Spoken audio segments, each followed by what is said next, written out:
So we will go ahead with more theory of semiconductors. As I told you, semiconductor है ही purely theoretical topic. और यहाँ पे एक एक सिंगल पॉइंट इंपॉर्टेंट है, क्योंकि अगर सेमीकंडक्टर का एक भी पॉइंट छूट गया तो 12th में सेमीकंडक्टर डिवाइसेस है, जैसे लाइट इमिटिंग डायोड, जैसे लेजर लाइट, ये भी लाइट इमिटिंग डायोड है, सोलार सेल, ये सारे के सारे बेसिक सेमीकंडक्टर थ्योरी पे बेस्ड है। तो सेमीकंडक्टर का थ्योरी पता होना जरूरी है। तो सो फार हमने अब तक कल का जो सेशन था, अगले 5 मिनट में सिर्फ समरी हमने क्या क्या समझ के लिया। स्टेट्स ऑफ मैटर पता थे हमको, solid, liquids and gases at normal temperature and pressure. Higher temperature पे प्लाज्मा भी होता है और आर्टिफिशियली हम बोस-आइंस्टाइन कंडेंसेट भी बना सकते हैं। हम यहाँ पे बात कर रहे हैं नॉर्मल टेम्परेचर प्रेशर की, मतलब एटमॉस्फेरिक कंडीशन में 3 स्टेट्स ऑफ मैटर होते हैं, solid, liquid and gas. Solids में पार्टिकल टू पार्टिकल डिस्टेंस कम होता है और एक सिस्टमैटिक अरेंजमेंट होता है ऑफ पार्टिकल्स। हमारा फोकस था यहाँ पे पूरा का पूरा सॉलिड्स पे, तो we wanted to study solids. Solid का स्टडी करना है तो 3 मेथड्स थे, एक तो करंट पास करके देखो, या फिर फोर्स लगा के देखो, या फिर टेम्परेचर चेंज करके देखो। अगर आप टेम्परेचर चेंज कर रहे हो, how solid behaves when you change temperature, we study that under something called as thermal properties of matter. When you apply force, and the behavior of solid under mechanical force are known as mechanical properties of matter. If you pass current, how a material, a solid behaves under the application of passage of current goes into electrical properties of matter, मतलब solid। तो current pass हो गया तो good conductor है, पास नहीं हुआ तो bad conductor है, इंसुलेटर है। कभी पास हुआ कभी नहीं हुआ तो वो होता है सेमीकंडक्टर। अब तक हमने कंडक्टर्स को, इंसुलेटर्स को और सेमीकंडक्टर को क्लासिफाई किया है based on 2 important parameters, resistivity, conductivity. जिसका रजिस्टिविटी ज्यादा होगा, कंडक्टिविटी कम होगा, वो इंसुलेटर है। जिसका कंडक्टिविटी ज्यादा होगा, रजिस्टिविटी कम होगा, वो कंडक्टर है। जिसका कंडक्टिविटी का वैल्यू या फिर रजिस्टिविटी का वैल्यू सेमी कंडक्टर और इंसुलेटर के बीच में होगा। For example, you should know conductivity of conductors is high and resistivity is low. Conductivity of insulator is low and resistivity is high. तो conductivity और resistivity की values अगर conductor और insulator के बीच में आ गया, इंटरमीडिएट वैल्यूज आ गए, तो that is nothing but a semiconductor. तो उसको क्या बोलते हो? सेमीकंडक्टर। मतलब क्लियर? देन हमने और एक टाइप देखा था, पीटीसी एंड एनटीसी, वो हम डिटेल में बाद में भी देखेंगे। Now it is time for us to go ahead with theory of semiconductor. Last topic जो हमने कल डिस्कस किया था, that was energy levels of an atom. तो नॉर्मली जब आइसोलेटेड एटम होता है, आइसोलेटेड एटम मतलब इस एटम के सराउंडिंग में कोई और एटम नहीं है, उस केस में you must remember energy of electrons in any orbit, किसी भी ऑर्बिट में energy of electron is decided by the force of attraction between electron and nucleus।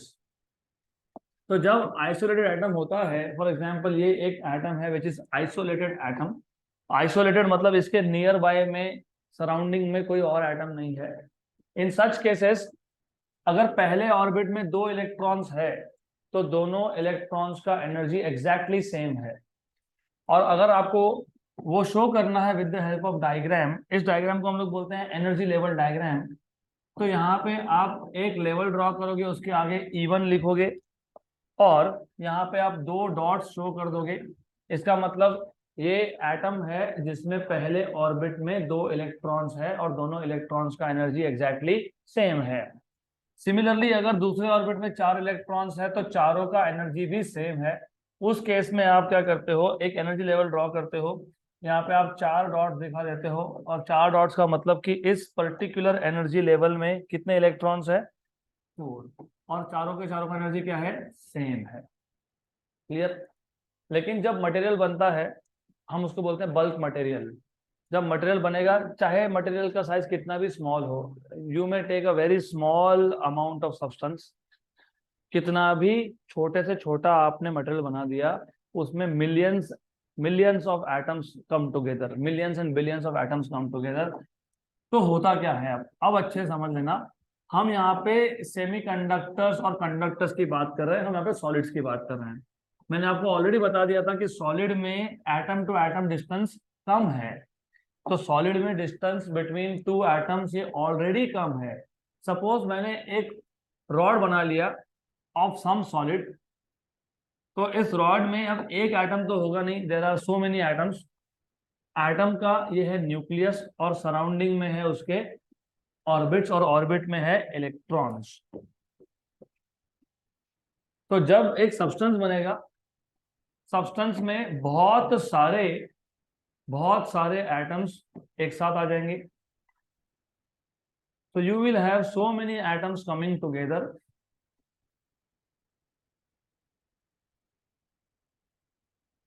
थोड़ा इमेजिनेशन बनाना पड़ेगा आपको। अब मैं यहाँ पे मैं इतने 6 ही आइटम दिखा रहा हूँ, but when a substance is formed, when a bulk material is formed, you have billions of atoms coming together। एक साथ बहुत सारे एटम्स आ गए। अब उसकी वजह से होता क्या है, जब तक एटम आइसोलेटेड था, हर एक ऑर्बिट में जितने भी इलेक्ट्रॉन्स थे, सारे के सारे इलेक्ट्रॉन्स का एनर्जी था एग्जैक्टली सेम। लेकिन जैसे ही सब्सटेंस बना और उस सब्सटेंस में एक साथ बहुत सारे एटम आ गए, तो व्हाट हैपेंस इज, लुक, आप कोई भी इलेक्ट्रॉन ले लो पहले ऑर्बिट का, तो let us focus on first orbit electron. Second orbit electron की बाद में बात करेंगे। तो जो पहले ऑर्बिट के इलेक्ट्रॉन्स है, none of the electrons have same charge surrounding. तो for example, just for an example, imagine ये एक इलेक्ट्रॉन है, ये फर्स्ट ऑर्बिट इलेक्ट्रॉन है, यहाँ पे ये भी फर्स्ट ऑर्बिट इलेक्ट्रॉन है। इन दोनों का अगर आप बात करोगे तो दोनों का चार्ज का सराउंडिंग अलग है। चार्ज सराउंडिंग अलग मतलब एक इलेक्ट्रॉन के लिए, एक पर्टिकुलर फर्स्ट ऑर्बिट इलेक्ट्रॉन के लिए, let us focus on this particular electron. इस पर्टिकुलर फर्स्ट ऑर्बिट इलेक्ट्रॉन के लिए यहाँ पे एक दूसरा इलेक्ट्रॉन है पास में, मतलब इसके सराउंडिंग में चार्जेस कम है। अगर चार्जेस कम है तो फोर्स कम है, और फोर्स कम है तो एनर्जी इसका थोड़ा सा अलग होगा, क्योंकि एनर्जी कौन डिसाइड करता है, चार्जेस मतलब फोर्सेस।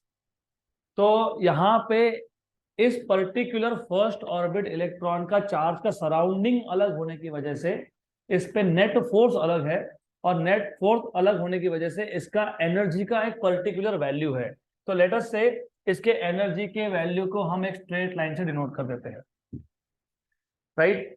आइसोलेटेड एटम में क्या था, एक एटम में 2 इलेक्ट्रॉन्स थे, तो दोनों इलेक्ट्रॉन्स का एनर्जी सेम था, तो हमने एक लाइन ड्रॉ की, उसके ऊपर 2 डॉट्स दिखा दिए, मतलब ये था कि दोनों का एनर्जी सेम। लेकिन यहाँ पे वैसा नहीं है, यहाँ पे एनर्जी डिसाइड करेगा चार्ज का सराउंडिंग। चार्ज के सराउंडिंग, क्योंकि हर एक चार्ज का सराउंडिंग अलग है। किसी एक इलेक्ट्रॉन के लिए, यहाँ पे अगर आप देखोगे ये भी फर्स्ट ऑर्बिट इलेक्ट्रॉन है, अब इस फर्स्ट ऑर्बिट इलेक्ट्रॉन के लिए इसका चार्ज सराउंडिंग में बहुत सारे चार्जेस है। You will find one electron here, you will find another electron here, you will find electron here, you will find electron here। तो डेफिनेटली इस पे जो फोर्स लग रहा है compare to the other electron, ये फोर्स अलग होगा, फोर्स की वैल्यू अलग होगी, तो एनर्जी की वैल्यू भी अलग होगी। लेकिन कितनी अलग होगी, स्लाइटली डिफरेंट। तो अब जब पहले हम लोग कर रहे थे, पहले हम ऐसा कर रहे थे कि एक ही लेवल पे 2 डॉट्स दिखा देते थे। अब वैसा हो नहीं सकता, क्योंकि हर एक फर्स्ट ऑर्बिट इलेक्ट्रॉन का, चाहे वो किसी भी एटम का फर्स्ट ऑर्बिट इलेक्ट्रॉन हो, मे बी ये है, this is also first orbit electron of some other atom, maybe you have some other atom, ये है first orbit electron of some other atom, ये भी फर्स्ट ऑर्बिट इलेक्ट्रॉन है of some other atom. तो हर एक first orbit electron का charge surrounding अलग अलग है, तो हर एक इलेक्ट्रॉन का एनर्जी भी थोड़ा थोड़ा शिफ्टेड होगा। तो there will be slight shift in the energy.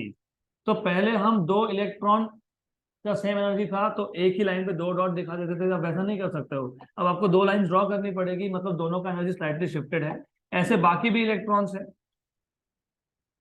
तो each electron, remember this, each first orbit electron, मैं अभी तक सेकंड ऑर्बिट के इलेक्ट्रॉन की बात ही नहीं कर रहा हूँ, we are still talking about only first orbit electron. Each first orbit electron has slightly different energy, और ये स्लाइटली डिफरेंट एनर्जी क्यों हुआ, it is because of different charge surrounding. हर एक इलेक्ट्रॉन का सराउंडिंग अलग अलग है, दैट इज वाई। इसको सोचने का और एक तरीका भी है, एक अल्टरनेट वे भी है। एक तो वे ये हो गया कि पहला ऑर्बिट का इलेक्ट्रॉन हो, वो कोई भी एटम का पहला ऑर्बिट का इलेक्ट्रॉन हो, उसका चार्ज सराउंडिंग अलग है। या फिर इसको इमेजिन करने का दूसरा वे ये भी है, कोई भी इलेक्ट्रॉन होगा, अब सपोज ये एक एटम का इलेक्ट्रॉन है, ये नेगेटिव चार्ज है, इसका मतलब ये नहीं है कि वो दूसरे एटम के इलेक्ट्रॉन न्यूक्लियस के साथ इंटरेक्ट नहीं करता, वो भी करता है। ये इलेक्ट्रॉन दूसरे एटम के न्यूक्लियस के साथ इंटरेक्ट करेगा, यस करेगा, ये करेगा, ये भी करेगा इंटरेक्शन।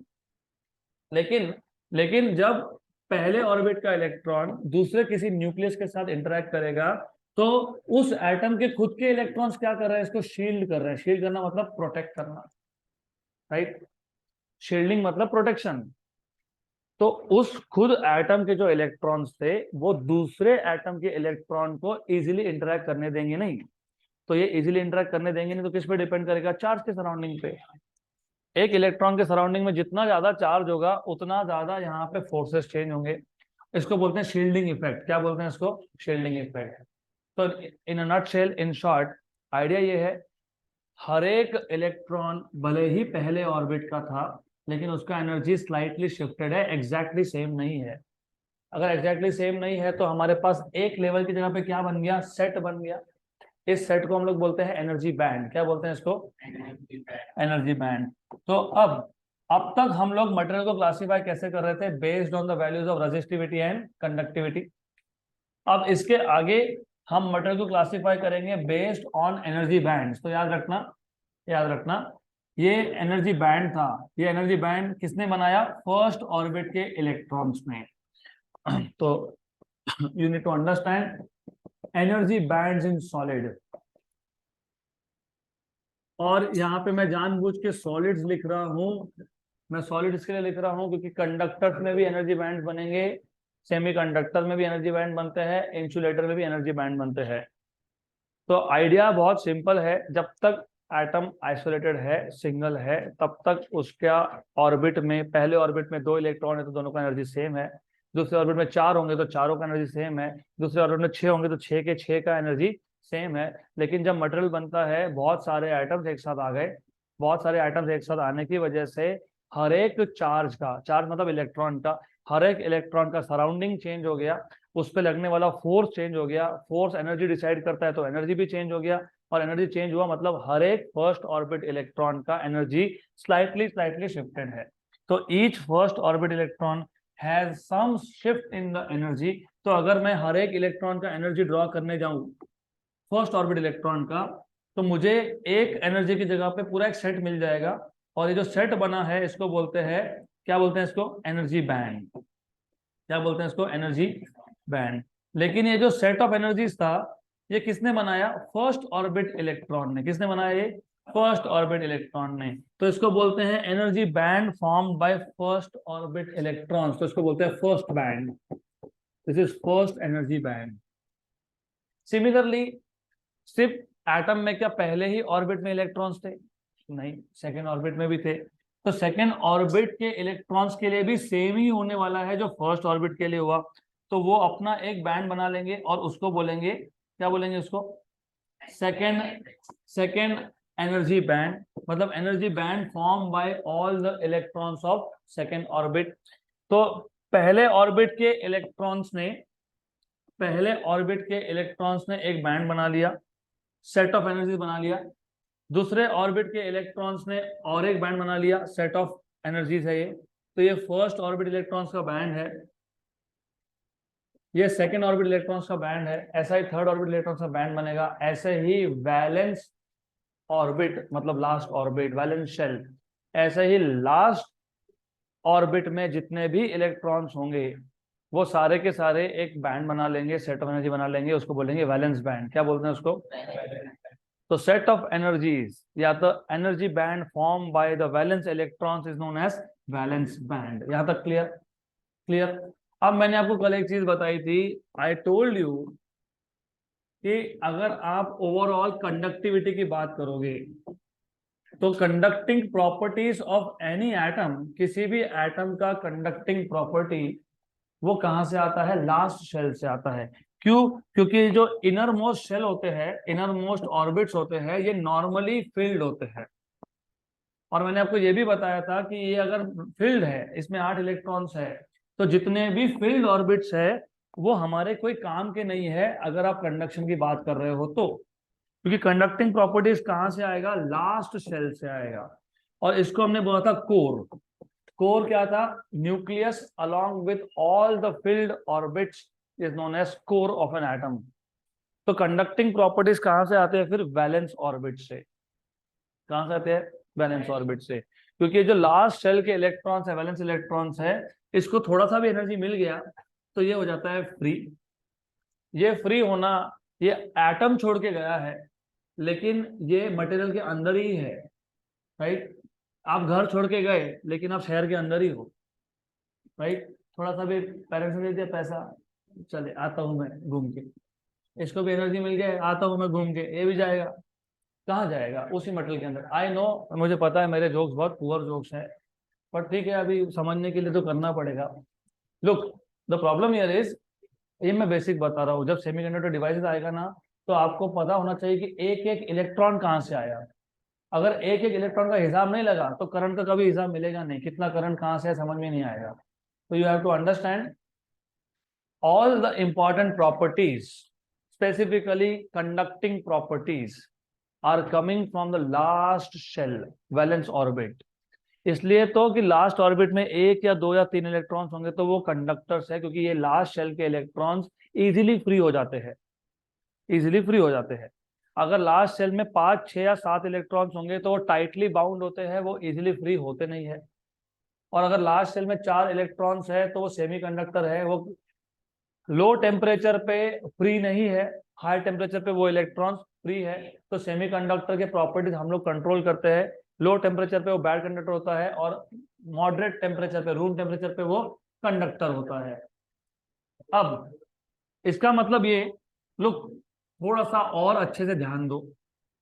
जैसे मटेरियल जब मटेरियल बना तो पहले ऑर्बिट के जितने भी इलेक्ट्रॉन्स थे, उन सारे के सारे इलेक्ट्रॉन्स ने एक बैंड बना लिया, सेट ऑफ एनर्जी लेवल्स बना लिया, इसको बोला था फर्स्ट एनर्जी बैंड। उसके बाद का जो सेकेंड ऑर्बिट था, सेकेंड ऑर्बिट के इलेक्ट्रॉन्स ने बना लिया सेकेंड एनर्जी बैंड। तो ऐसा करते करते आप लास्ट शेल तक आ गए। लास्ट शेल को क्या बोलते हो? Valence shell. तो वैलेंस शेल के इलेक्ट्रॉन्स भी क्या बना लेंगे? वैलेंस बैंड, इसको बोलते हैं वैलेंस बैंड। और एज आई टोल्ड यू कि जो इनर मोस्ट शेल्स होते हैं, ऑर्बिट्स होते हैं, जो कंप्लीटली फिल्ड होते हैं, वो कंडक्शन में कोई भी रोल प्ले नहीं करते। तो first energy band, second energy band हमारे कोई काम का ही नहीं है। हमारे काम का कौन है? वैलेंस बैंड है।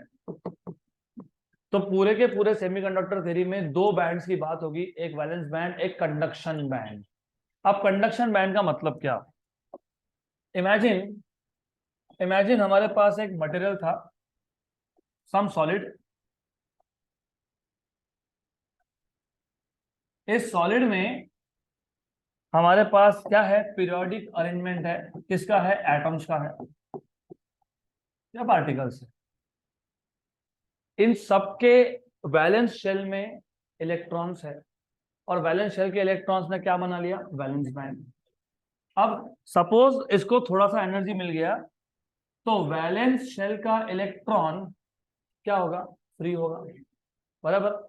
तो वैलेंस शेल का इलेक्ट्रॉन फ्री होगा, किसके लिए फ्री होगा? कंडक्शन के लिए फ्री होगा। तो जो वैलेंस इलेक्ट्रॉन था वो अब क्या बन गया? कंडक्शन इलेक्ट्रॉन बन गया। क्या बन गया वो? कंडक्शन इलेक्ट्रॉन बन गया। तो ऐसा कंडक्शन इलेक्ट्रॉन हमारे पास होंगे यहाँ पे मटेरियल के अंदर। अब जैसे हमने वैलेंस बैंड का थ्योरी समझ के लिया, बल्क मटेरियल में, वैलेंस शेल में जितने भी इलेक्ट्रॉन्स है, हर एक इलेक्ट्रॉन का चार्ज सराउंडिंग अलग है। और क्योंकि चार्ज सराउंडिंग अलग है तो हर एक पे फोर्स अलग लग रहा है, हर एक पे फोर्स अलग लग रहा है, तो हर एक वैलेंस ऑर्बिट के इलेक्ट्रॉन का एनर्जी अलग है। ऐसे सारे के सारे एनर्जी लेवल्स मिलकर एक सेट बनाते हैं, जिसको क्या बोलते हो? Valence band, correct. फिर ऐसा तो कंडक्शन इलेक्ट्रॉन्स के लिए भी ट्रू है। ये कंडक्शन इलेक्ट्रॉन्स फ्री तो है, लेकिन अगर आप देखोगे at a given instant of time, it is important, किसी भी एक पर्टिकुलर टाइम इंस्टेंट पे कोई भी वैलेंस इलेक्ट्रॉन जो फ्री हो गया, अब वो क्या बन गया? Conduction electron. और ये जो कंडक्शन इलेक्ट्रॉन है, इसका भी तो चार्ज सराउंडिंग अलग है। इसके लिए भी तो चार्जेस, हो सकता है इसके पास में कोई न्यूक्लियस हो सकता है इसके पास में कोई और इलेक्ट्रॉन भी हो सकता है इसके पास में कुछ ज्यादा इलेक्ट्रॉन्स हो, क्योंकि ये रैंडम मोशन है। रैंडम मोशन में चार्जेस का सराउंडिंग कंट्रोल्ड नहीं होता, वो रैंडम होता है। तो हो सकता है कि एक पर्टिकुलर फ्री इलेक्ट्रॉन है, उसके सराउंडिंग में ज्यादा चार्ज है, तो उस पर ज्यादा फोर्स लग रहा है, तो ज्यादा फोर्स लगेगा तो उसका एनर्जी भी ज्यादा होगा। और दूसरा एक फ्री इलेक्ट्रॉन है, उसके आजू आजू बाजू में चार्जेस तो है लेकिन कम है। अगर चार्जेस कम है और वो फ्री इलेक्ट्रॉन है, मतलब वो कंडक्शन इलेक्ट्रॉन है, वो कहाँ से फ्री होके आया? वैलेंस शेल से फ्री होके आया। क्योंकि कंडक्शन के लिए इलेक्ट्रॉन कहाँ से आते हैं? वैलेंस ऑर्बिट से ही आते हैं, राइट। तो वो कहाँ से आया? वैलेंस शेल से आया, बराबर।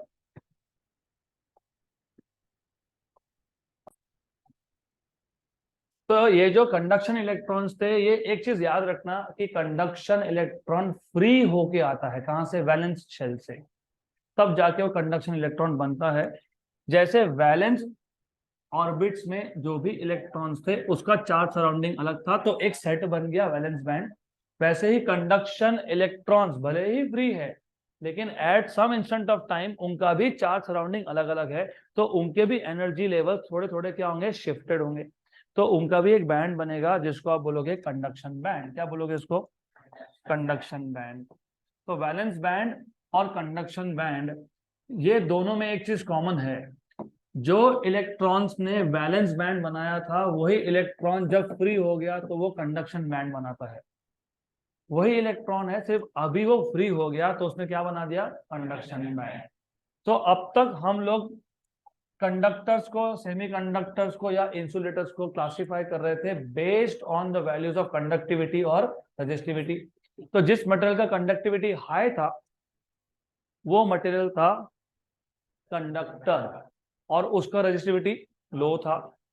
कंडक्टर का कंडक्टिविटी हाई होता है, रजिस्टिविटी लो होता है। और इंसुलेटर का रजिस्टिविटी हाई होता है, कंडक्टिविटी लो होता है। और सेमीकंडक्टर का ये दोनों वैल्यूज इन बिटवीन होता है।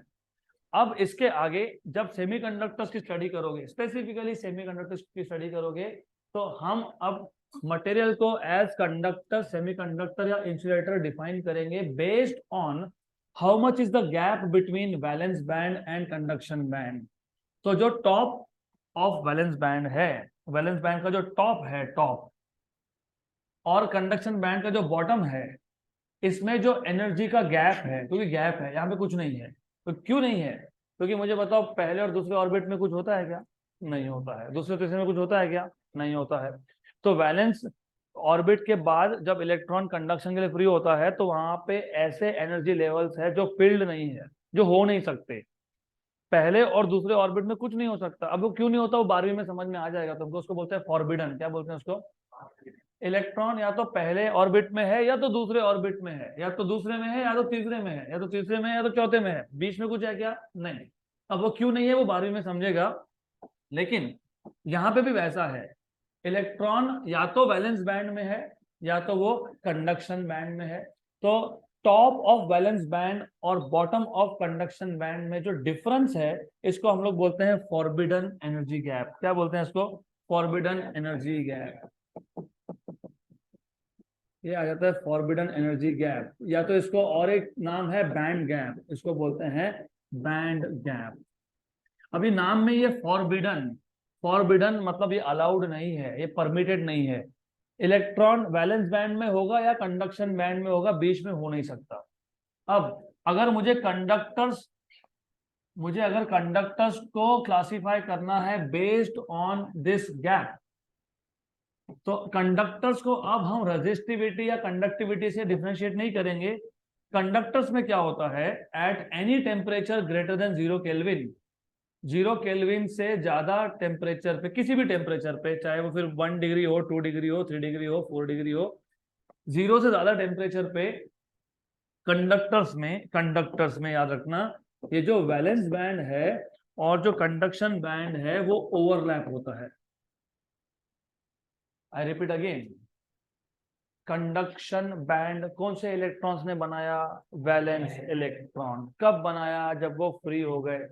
तो आपको कंडक्शन कब मिलेगा? जब इलेक्ट्रॉन्स फ्री होंगे। मतलब कब मिलेगा? जब इलेक्ट्रॉन्स कंडक्शन बैंड में होंगे। इलेक्ट्रॉन्स कंडक्शन बैंड से वैलेंस बैंड से कहाँ जाते हैं, कंडक्शन बैंड में। मतलब कंडक्शन बैंड में इलेक्ट्रॉन अगर आया तो कहाँ से आया, वैलेंस बैंड से आया। वैलेंस ऑर्बिट का इलेक्ट्रॉन फ्री हो गया तो वो कंडक्शन के लिए अवेलेबल हो गया।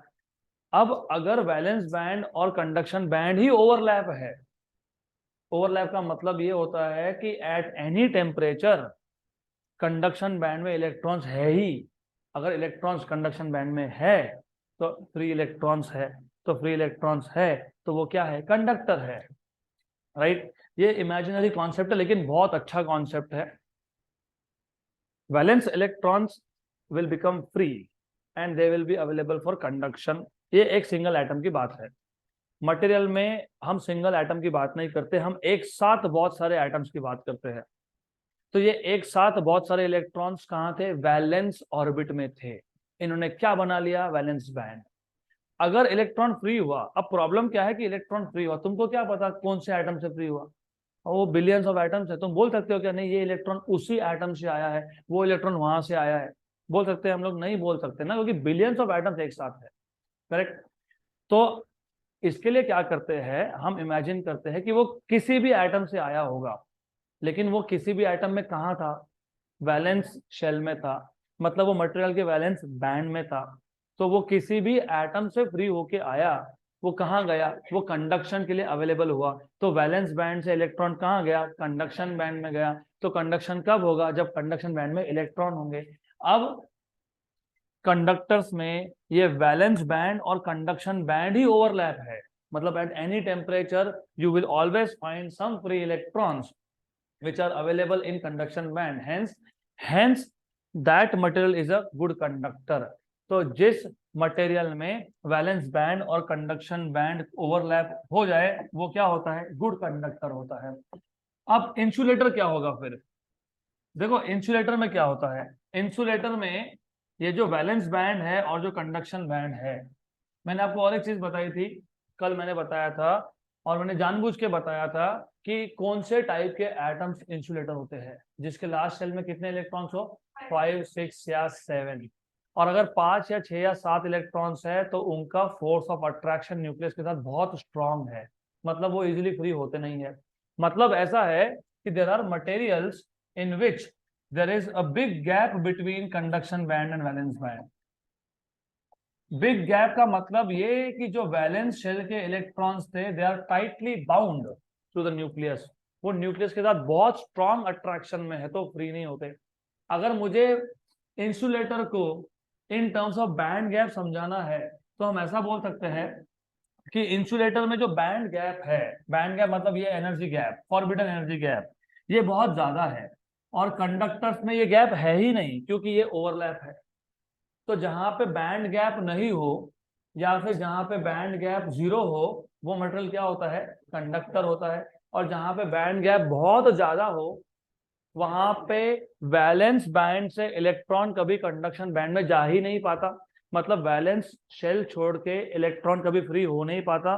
तो फिर वहां पे इलेक्ट्रॉन्स फ्री है क्या कंडक्शन के लिए, नहीं है, तो वो मटेरियल क्या होगा, इंसुलेटर। और इंसुलेटर में ये बैंड गैप होता है greater than 3 electron volt, 3 electron volt. Energy, energy आप ऐसा यूनिट क्या होता है एनर्जी का, जूल। नॉर्मली जब आप काइनेमेटिक्स की बात करते हो, मोशन की बात करते हो, तब एनर्जी मेजर होता है जूल में। लेकिन जब हम सेमीकंडक्टर्स की बात करते हैं, बैंड गैप की बात करते हैं, तो एनर्जी मेजर होता है इलेक्ट्रॉन वोल्ट में। एक इलेक्ट्रॉन वोल्ट को अगर जूल में कन्वर्ट करना है तो कन्वर्जन फैक्टर है 1 electron volt is 1.6 into 10⁻⁻19 joule. तो 3 electron volt will be 3 into 1.6 into 10⁻⁻19 joule.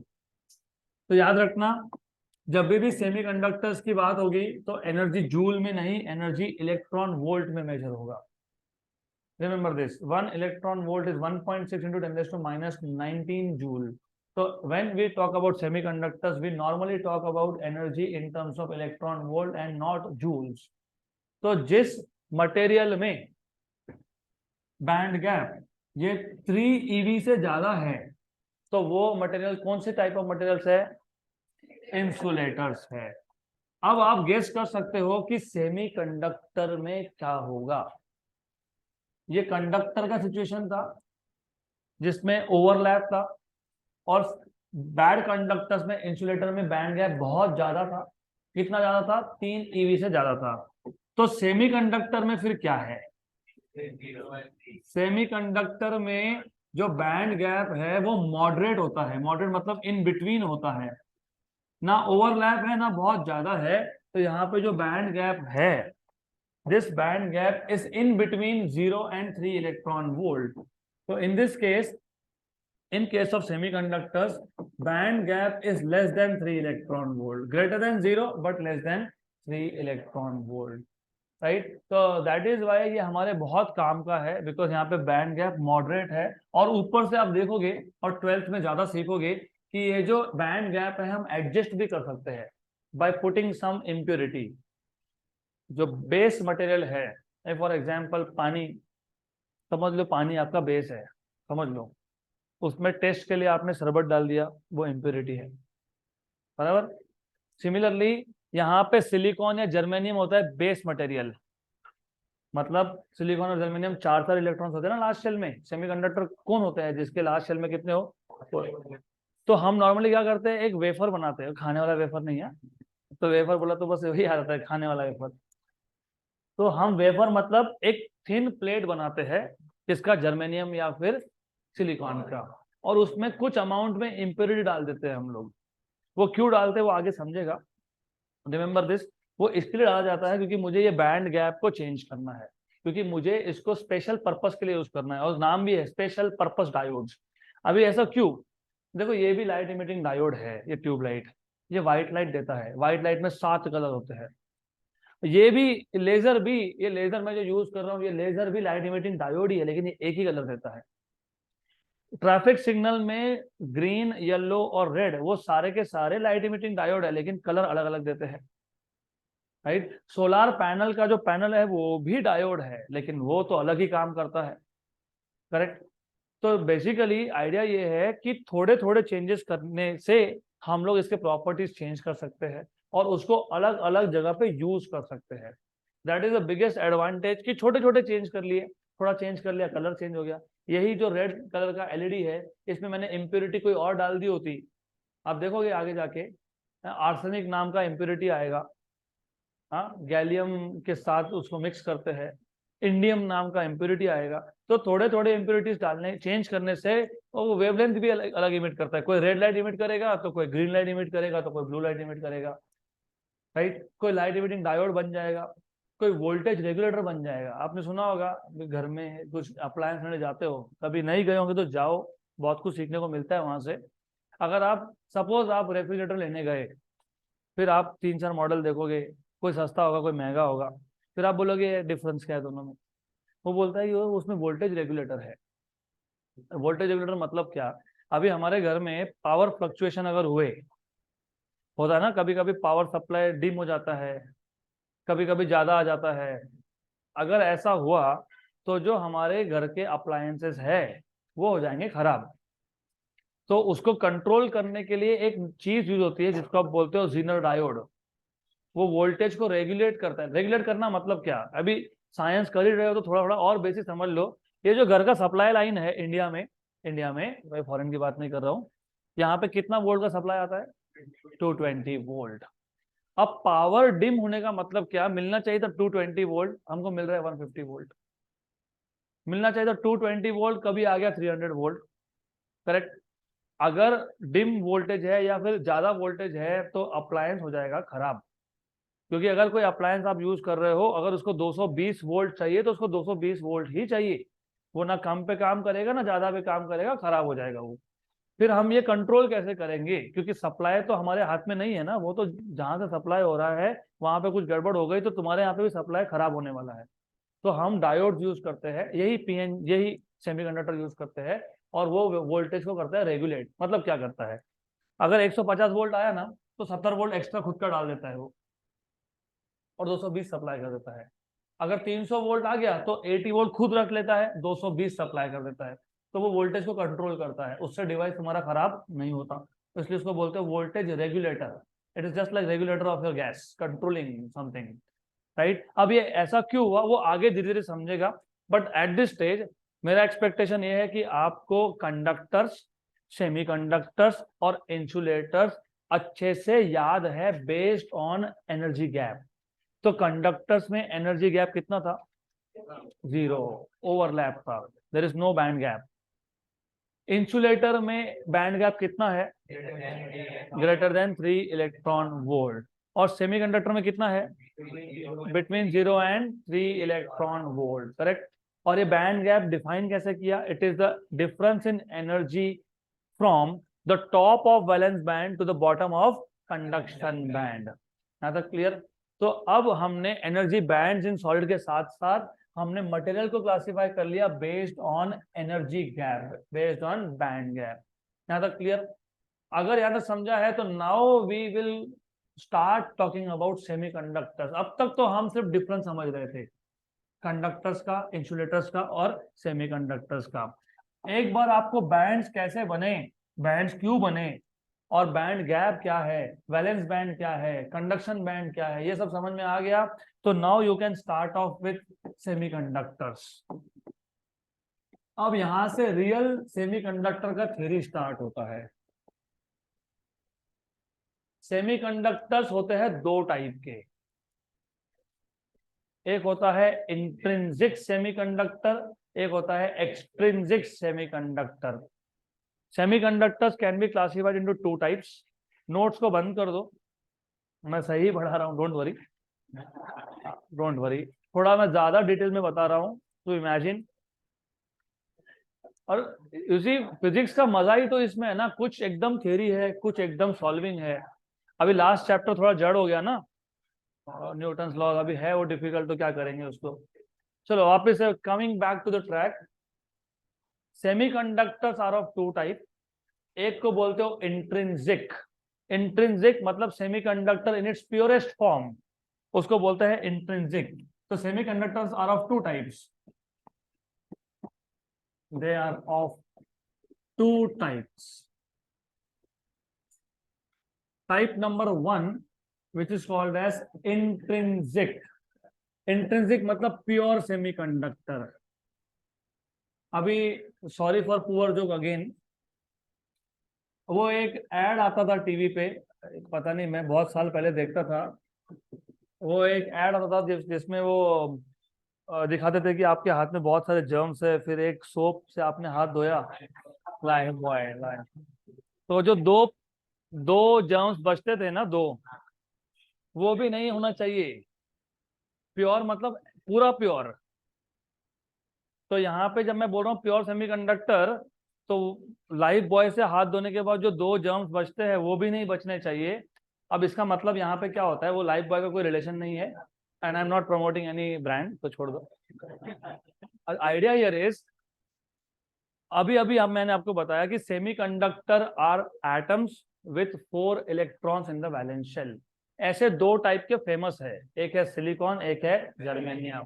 तो सपोज मैंने एक सब्सटेंस बनाया, क्योंकि सब्सटेंस बनाना पड़ेगा क्योंकि आप बैंड डायग्राम की बात कर रहे हो, और बैंड तब बनता है जब बल्क मटेरियल बने, क्वांटिटी में सब्सटेंस बने। सिंगल सिंगल आइटम के लिए नहीं होता है बैंड। सिंगल आइटम के लिए एनर्जी लेवल्स होते हैं और क्वांटिटी के लिए बैंड होते हैं। अब इमेजिन मैं एक सिलिकॉन का वेफर बना रहा हूँ, एक स्ट्रक्चर बना रहा हूँ, एक रॉड बना रहा हूँ। तो उसमें हमारा एक्सपेक्टेशन क्या है कि वो जो मटेरियल मैं बनाऊंगा, चाहे उसका डायमेंशन कुछ भी हो, चाहे वो 1 मीटर लेंथ का हो या 5 मीटर लेंथ का हो या वो उससे भी छोटा हो, तो जितने भी एटम्स हम लोग यूज करेंगे वो सारे के सारे एटम्स क्या होने चाहिए? सिलिकॉन। एक भी पैरासाइट नहीं चाहिए उसमें, एक भी अनवांटेड गेस्ट नहीं चाहिए, सारे के सारे क्या होने चाहिए? सिलिकॉन। इसको आप बोलते हो pure semiconductor, intrinsic semiconductor. Semiconductor in its pure form is called as intrinsic semiconductor. अब मैंने कल जब ये चैप्टर स्टार्ट किया और आज भी जब स्टार्ट किया आज का लेक्चर, तो मैंने आपको बताया कि सॉलिड्स के अंदर अरेंजमेंट कैसा होता है, कैसा होता है? पीरियोडिक होता है, वेल अरेंज्ड एटम्स होते हैं, और एटम्स में डिस्टेंस क्या होता है? कम, वेरी स्मॉल डिस्टेंस। तो अब सपोज ये मेरे पास एक एटम है, this atom is nothing but a silicon atom. हम किसकी बात कर रहे हैं? इंट्रिंसिक की। इंट्रिंसिक में सारे के सारे एटम्स एक सब्सटेंस में कौन होंगे? सेम टाइप के होंगे। या सिलिकॉन होंगे या फिर जर्मेनियम होंगे। अब सिलिकॉन और जर्मेनियम में डिफरेंस क्या है मैं बताऊंगा बाद में, लेकिन अभी फिलहाल के लिए हम सिलिकॉन ही रखने वाले हैं।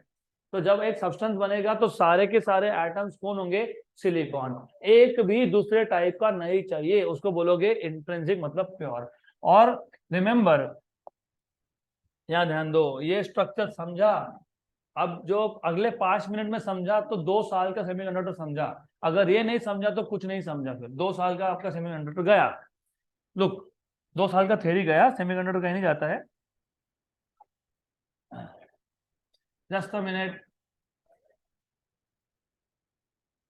ये जो मैं ड्रॉ कर रहा हूं ये कोई ड्राइंग कंपटीशन नहीं है, ये कोई रंगोली पैटर्न भी नहीं है। अब ये क्या है समझोगे। सॉलिड्स में अरेंजमेंट कैसा था, पीरियोडिक था। सॉलिड्स में अरेंजमेंट था पीरियोडिक। पीरियोडिक मतलब किसी भी दो नियरेस्ट एटम में डिस्टेंस होना चाहिए सेम। लोग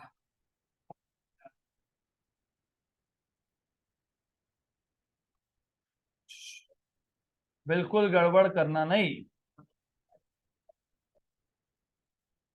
ये हो गया आपका सिलिकॉन के अंदर का स्ट्रक्चर। अगर आप सिलिकॉन का एक रॉड बना रहे हो तो उसके अंदर ये स्ट्रक्चर है। यहाँ पे हर एक स्पीयर सिलिकॉन का एक एटम है।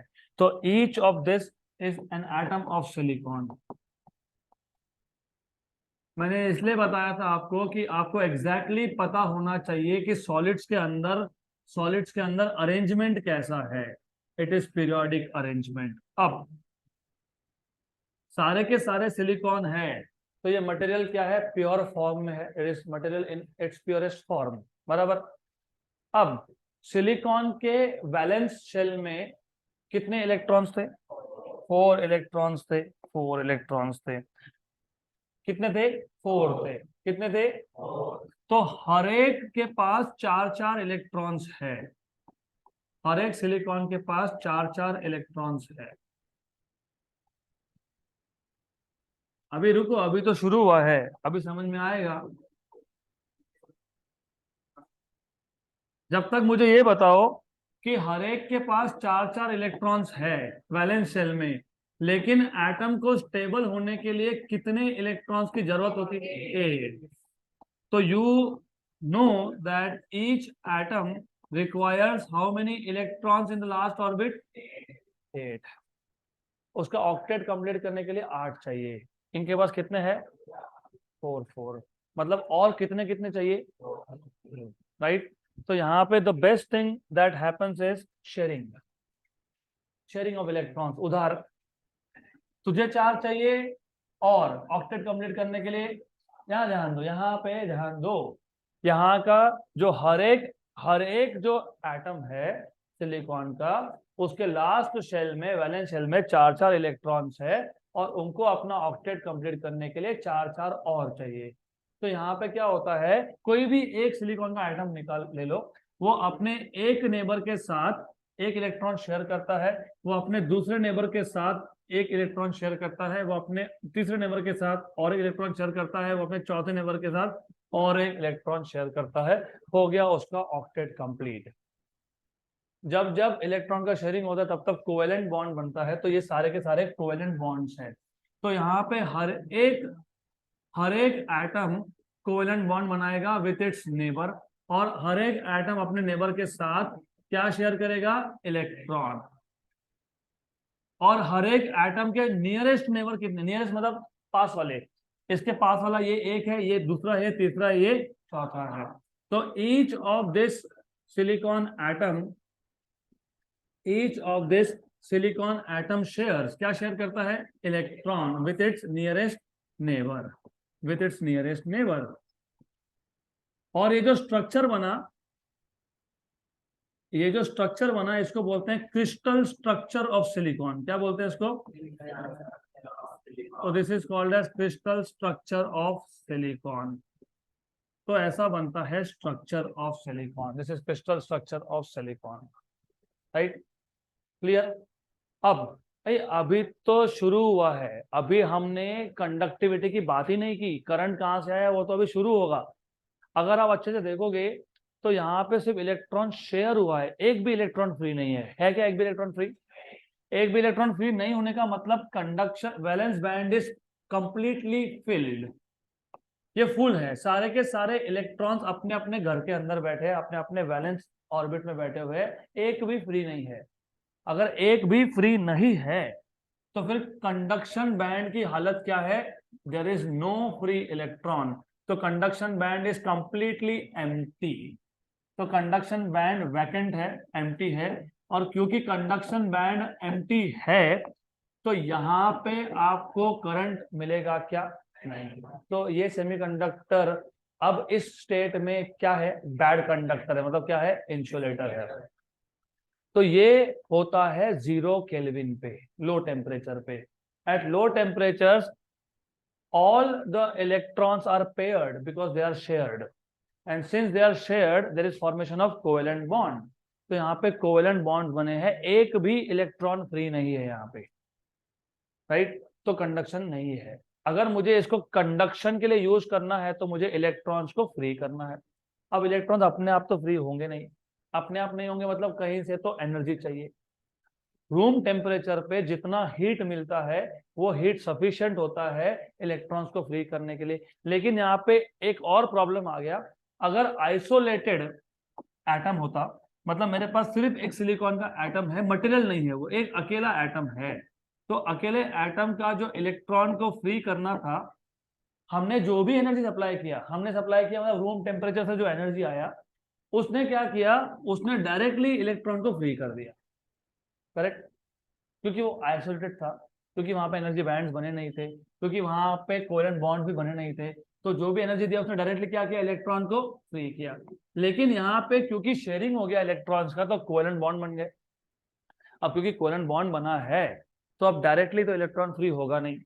अब आप यहाँ पे एनर्जी सप्लाई करना चालू करते हो, आप मतलब वो अपने आप सराउंडिंग के हीट से होता है, या फिर आप आर्टिफिशियली उसको एनर्जी सप्लाई कर सकते हो by somehow, by supplying heat में भी। तो जैसे ही हमने एनर्जी देना चालू किया तो इलेक्ट्रॉन्स फ्री डायरेक्टली नहीं होंगे, क्योंकि पहले जो एनर्जी आप दोगे, एनर्जी का पहला काम होगा कोवेलेंट बॉन्ड्स को तोड़ना। Energy supplied will first break this covalent bonds, right? जैसे ही कोवेलेंट बॉन्ड ब्रेक हुआ, आपने और एनर्जी अप्लाई किया, अब ये वैलेंस इलेक्ट्रॉन फ्री हो गया, ये फ्री हो गया, करेक्ट? ये फ्री हो गया तो जहां से इलेक्ट्रॉन गया, अगर मेरे पास एक एटम था, उस एटम में से अगर एक इलेक्ट्रॉन गया तो वहां पे वो कौन छोड़ के गया? वैकेंसी। और नेगेटिव चार्ज का जाना मतलब वहां पे वैकेंसी बनता है पॉजिटिव का, इलेक्ट्रॉन का जाना तो वहां पे बन गया पॉजिटिव वैकेंसी, उसको बोलते हैं होल। क्या बोलते हैं उसको? होल। तो ये जो इलेक्ट्रॉन फ्री हुआ, उस इलेक्ट्रॉन ने अपने पीछे क्या छोड़ दिया? एक होल छोड़ दिया। इसको बोलते हैं formation of electron hole pair, right? Correct. अब हुआ क्या? ये तो डायग्राम में मैं बता रहा हूं आपको कि इलेक्ट्रॉन इस एटम से फ्री हुआ, इस एटम का कोवेलेंट बॉन्ड टूटा, वहां से इलेक्ट्रॉन फ्री हुआ। लेकिन आइडियली बिलियंस ऑफ एटम्स है, तुमको क्या पता कहां से फ्री हुआ? पता लगता है क्या अपने को? नहीं, फिर हम लोग क्या बोलते हैं जनरली, जब भी इलेक्ट्रॉन फ्री हुआ तो हम ऐसा बोलते हैं कि इलेक्ट्रॉन वैलेंस बैंड से कहां गया? कंडक्शन बैंड में। इसलिए बैंड स्ट्रक्चर इंपॉर्टेंट है, क्योंकि valence band is set of energies form by all the valence electron. किसी भी एटम से अगर फ्री हुआ भी होगा, किसी भी एटम से फ्री होकर कहाँ गया? वो कंडक्शन के लिए अवेलेबल हुआ। तो पर्टिकुलरली कौन से एटम से फ्री हुआ हमको जानने की जरूरत ही नहीं है, इलेक्ट्रॉन फ्री हुआ ना तो वो वैलेंस बैंड से कहाँ गया? कंडक्शन बैंड में। फिर वो किसी भी एटम से हुआ हो, यहां से हुआ हो, वहां से हुआ, कहीं से भी हुआ हो। यहाँ तक क्लियर, राइट? अब बेसिक आइडिया एकदम क्लियर चाहिए। बेसिक आइडिया ये था कि जब तक यहाँ पे कोवेलेंट बॉन्ड टूटता नहीं है, जब तक कोवेलेंट बॉन्ड टूटता नहीं है तब तक इलेक्ट्रॉन फ्री होता नहीं है, और जब तक इलेक्ट्रॉन फ्री होता नहीं है तब तक इलेक्ट्रॉन वैलेंस बैंड से कंडक्शन बैंड में जाता नहीं है, और जब तक इलेक्ट्रॉन फ्री नहीं है वहां पे करंट नहीं है। मतलब अगर आपको इसको कंडक्टर बनाना है तो पहले बॉन्ड टूटना पड़ेगा, फिर बॉन्ड टूटने के बाद इलेक्ट्रॉन फ्री होगा, और इलेक्ट्रॉन फ्री होगा मतलब वो जाएगा वैलेंस बैंड से कंडक्शन बैंड में। मतलब आपको कम से कम इतना एनर्जी सप्लाई करना है, कम से कम। और एडिशनली जो कोवेलेंट बॉन्ड ब्रेक करने में एनर्जी लगा वो भी सप्लाई करना है। Correct, right. तो इसका मतलब इतना एनर्जी तुम नहीं सप्लाई कर पाए तो फिर ये कंडक्शन स्टेट में आएगा क्या? नहीं आएगा। तो that is a big problem here. तो इसलिए हम फिर इम्प्योरिटी डालना स्टार्ट करते हैं, राइट। लेकिन एक चीज और आपने नोटिस करना चाहिए यहाँ पे, दैट इज जितने होल्स वैलेंस बैंड में क्रिएट हुए उतने ही इलेक्ट्रॉन्स कंडक्शन बैंड में है। तो यहाँ पे number of electrons in conduction band is equal to number of holes in valence band. Correct. अगर 2 होल्स वैलेंस बैंड में है तो 2 इलेक्ट्रॉन्स भी कंडक्शन बैंड में है। नॉर्मली हम करंट कैसे डिफाइन करते हैं? बोलते हैं motion of electron is current, right. लेकिन अब एग्जाम्पल वो अभी लॉज ऑफ मोशन में बताया था मैंने। आप गाड़ी में जा रहे हो, आप बाहर देख रहे हो, आपको दिखता क्या है कि पेड़ पीछे जा रहा है। तुम कहीं नहीं जा रहे हो, तुम वहीं पे बैठे हो, पेड़ पीछे जा रहा है, मतलब मोशन इज रिलेटिव, बराबर। अब मैंने बोला कि ये इलेक्ट्रॉन्स मूव हो रहे हैं और इलेक्ट्रॉन्स का मोशन क्या देगा? करंट देगा, बराबर ना। इलेक्ट्रॉन कहाँ से कहाँ मूव हो रहा है? लेफ्ट से राइट, बराबर। लेकिन उल्टा भी तो ट्रू है। अगर आप बोल रहे हो इलेक्ट्रॉन्स लेफ्ट से राइट जा रहा है तो होल भी तो राइट से लेफ्ट आ रहा है फिर। मतलब यहाँ पे नेगेटिव चार्ज मूव हो रहा है। कहाँ पे मूव हो रहा है? कंडक्शन बैंड में मूव हो रहा है। और पॉजिटिव चार्ज मूव हो रहा है। कहाँ पे मूव हो रहा है? वैलेंस बैंड में मूव हो रहा है। तो यहाँ तो दोनों चार्जेस का मोशन है। अब motion of charge is nothing but current. तो चार्ज तो दोनों ही मूव हो गए, इलेक्ट्रॉन भी मूव हुआ और होल भी मूव हुआ। तो टोटल करंट कहाँ से मिलेगा आपको? Hole plus electron. तो total current in case of intrinsic pure semiconductor is current due to electrons which are in conduction band plus current due to holes which is in valence band. है ना clear? तो इसके आगे का अभी देखेंगे next session में।